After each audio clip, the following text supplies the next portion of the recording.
Hello class 8th.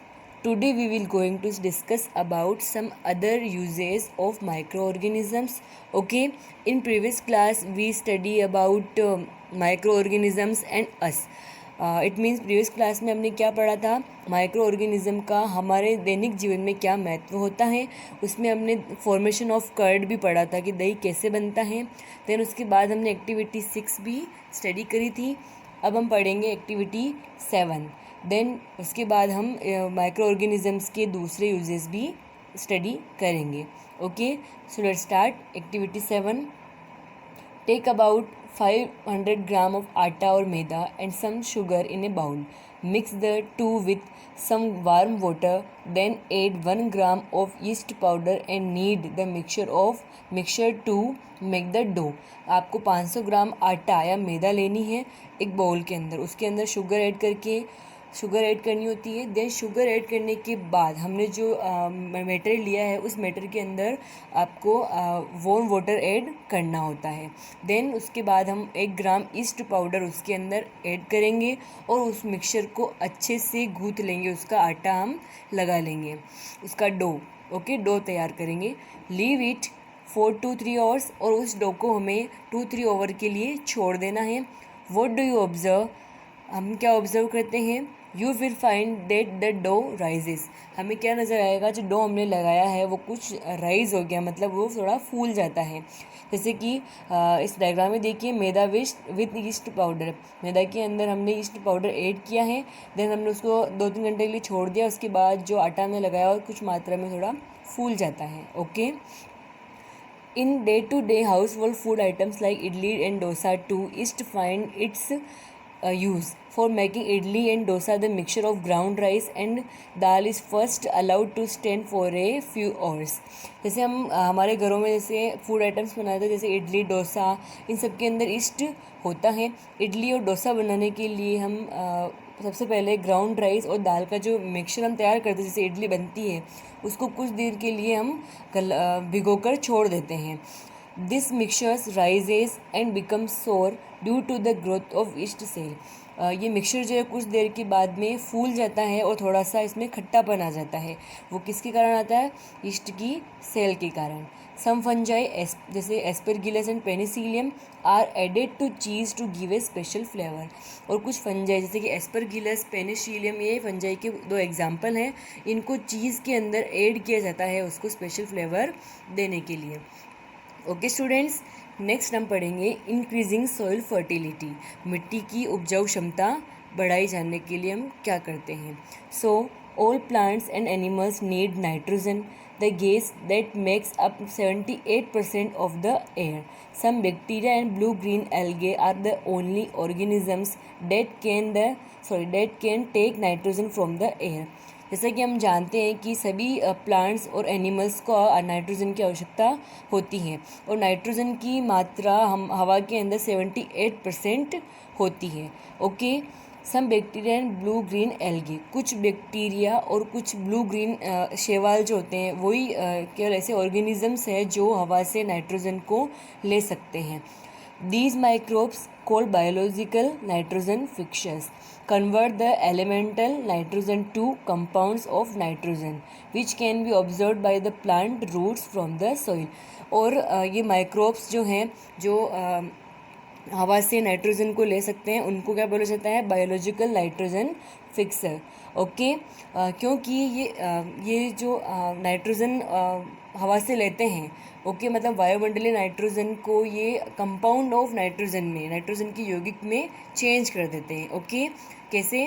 वायुमंडल से nitrogen को लेकर के उसको नाइट्रोजन की यौगिक में चेंज कर देते हैं और जिसको प्लांट रूट जो है, पौधे की जो जड़ें हैं, वो मिट्टी से आसानी से अब्जॉर्ब कर लेती हैं. सो इन्हें क्या बोला जाता है? Biological nitrogen fixers.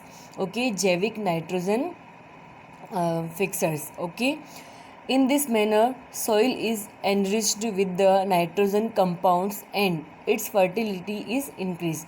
और इस कारण इस तरीके से मिट्टी के अंदर नाइट्रोजन की मात्रा बढ़ जाती है, नाइट्रोजन यौगिकों की मात्रा बढ़ जाती है, जिससे मिट्टी की उपजाऊ क्षमता में भी वृद्धि होती है.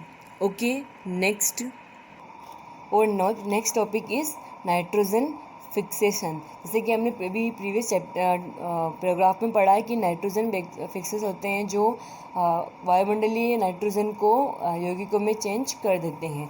सो नाइट्रोजन फिक्सेशन में हम उसी के बारे में डिटेल से स्टडी करेंगे। Okay, the process of converting atmospheric nitrogen into compounds of nitrogen is called nitrogen fixation. मतलब कि ऐसा प्रोसेस, ऐसी प्रक्रिया जिसके अंदर एटमॉस्फेरिक नाइट्रोजन को, वायुमंडलीय नाइट्रोजन को कंपाउंड्स ऑफ नाइट्रोजन में चेंज कर दिया जाए, नाइट्रोजन के यौगिकों में चेंज कर दिया जाए, उन्हें क्या बोलते हैं? नाइट्रोजन फिक्सेशन, नाइट्रोजन स्थायीकरण। Okay, some plants have nodules in their roots in which the bacteria grow. They convert the nitrogen of air into compounds of nitrogen such as nitrates.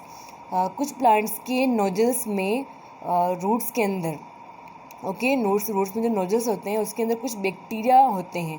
वो बैक्टीरिया क्या करते हैं? हवा से नाइट्रोजन लेकर उसको nitrogen के यौगिक में परिवर्तित कर देते हैं, जैसे कि नाइट्रेट्स नाइट्रोजन का एक यौगिक है। तो वायुमंडलीय नाइट्रोजन को नाइट्रोजन जैसे यौगिक नाइट्रेट्स में चेंज कर देते हैं, which are useful for the growth of plants. The nitrogen fixing bacteria are natural fertilisers of the soil, and because of their ability of fixing atmospheric nitrogen, the leguminous plants are commonly used in crop rotation. Okay, जो bacteria हैं, nitrogen fixing bacteria जो हैं वो natural fertilisers होते हैं, मतलब कि प्राकृतिक उर्वरक की तरह बिहेव करते हैं। और चूँकि इनकी जो एबिलिटी होती है फिक्सिंग, मतलब कि नाइट्रोजन को यौगिकों में चेंज करने की जो इनकी योग्यता होती है, उसके कारण लेगुमिनस प्लांट्स जो होते हैं, लेगुमिनस मतलब फलीदार पौधे जो हैं वो कॉमनली यूज़ किए जाते हैं क्रॉप रोटेशन के अंदर। ओके, फसल की उपजाऊ क्षमता बढ़ाने के लिए लेगुमिनस प्लांट्स का यूज़ किया जाता है, क्योंकि लेगुमिनस प्लांट्स के रूट्स के अंदर बैक्टीरियाज जो हैं, नाइट्रोजन फिक्सर्स हैं, वो इजीली ग्रो करते हैं। Okay, the bacterium Rhizobium lives in the root nozzles.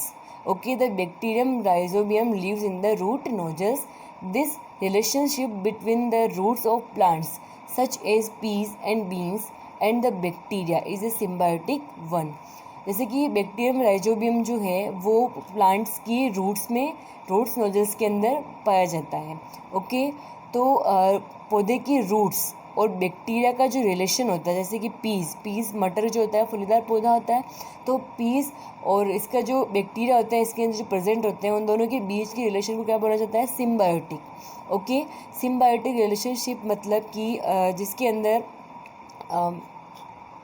Symbiotic relationship में क्या होता है स्टूडेंट, इसमें दो ऑर्गेनिज्म साथ में रहते हैं और अपने शेल्टर्स एंड न्यूट्रिएंट्स एक दूसरे के साथ में शेयर करते हैं, तो इस शेयरिंग रिलेशनशिप को बोला जाता है सिम्बायोटिक रिलेशनशिप। तो फलीदार पौधे जो होते हैं, लेगुमिनस प्लांट्स जो होते हैं, वो उनका बैक्टीरियाज के साथ, जो उनके रूट्स के अंदर होते हैं, रूट्स नोजल्स के अंदर होते हैं, उनके साथ ऐसी ही रिलेशनशिप होती है। ओके स्टूडेंट्स, सो ये था नाइट्रोजन फिक्सेशन, जिसके अंदर बैक्टीरियाज जो होते हैं वो नाइट्रोजन को, वायुमंडलीय नाइट्रोजन को कंपाउंड्स ऑफ नाइट्रोजन में चेंज कर देते हैं। Okay students, so next class में हम कुछ और यूजेस पढ़ेंगे माइक्रो ऑर्गेनिजम्स के। Okay, if you like this video please subscribe the channel and click the bell icon, and thank you for watching this video. Thank you.